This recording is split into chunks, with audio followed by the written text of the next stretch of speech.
Grand 3, les sociétés coloniales. Grand A, l'acculturation.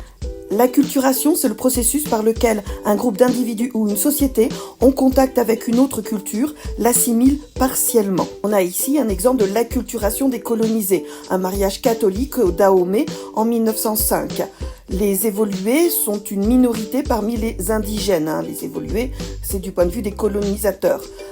La scolarisation des indigènes est limitée par la France, mais elle donne la possibilité à quelques élèves de devenir de futures élites autochtones du pays, et donc ici habillés à l'occidental.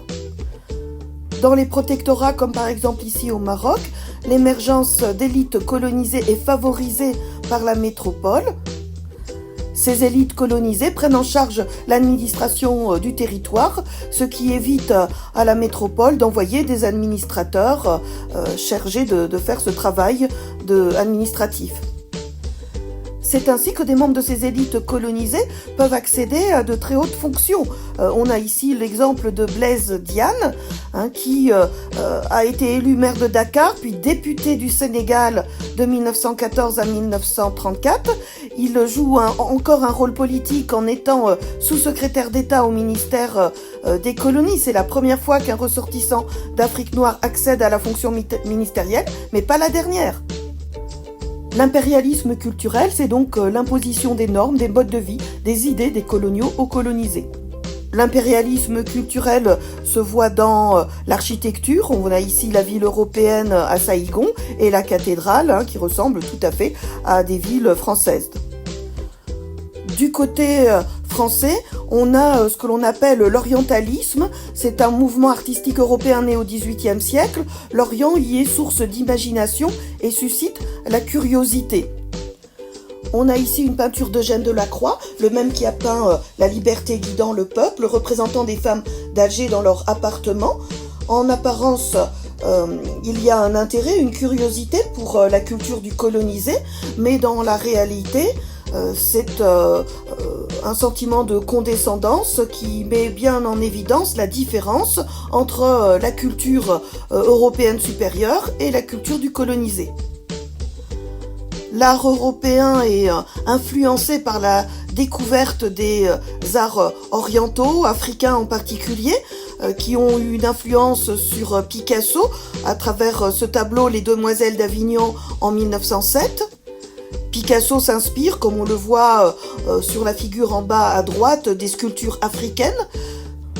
On peut considérer cela comme une reconnaissance par les artistes européens de la qualité des œuvres d'art des Africains, des Asiatiques, mais cela peut aussi être considéré comme un pillage des ressources créatives du monde africain et asiatique. On a donc deux grands types de relations dans les sociétés coloniales, l'assimilation qui est la politique visant à intégrer les peuples colonisés à la communauté française. Elle suppose l'adoption de la langue, des valeurs et de la culture de la métropole. Cela rejoint l'idée d'universalisme républicain, mais cela gomme toute différence culturelle. Enfin, l'association, c'est la politique coloniale qui respecte les coutumes locales, laisse les indigènes se gouverner eux-mêmes. C'est surtout le cas dans l'Empire britannique.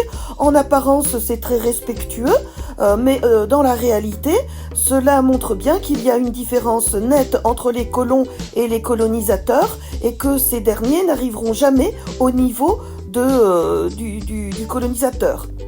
Tandis que dans le principe de l'assimilation, il y a l'idée que les colonisés sont comme des enfants qui un jour pourront accéder au même statut juridique, culturel que les colonisateurs, mais dans la réalité, d'une part, il y a un refus de leur accorder ce même statut, et d'autre part, il y a un traitement qui est différent dans la vie quotidienne. La mission civilisatrice commence avec les missionnaires, les hommes d'église chargés de convertir les populations au christianisme.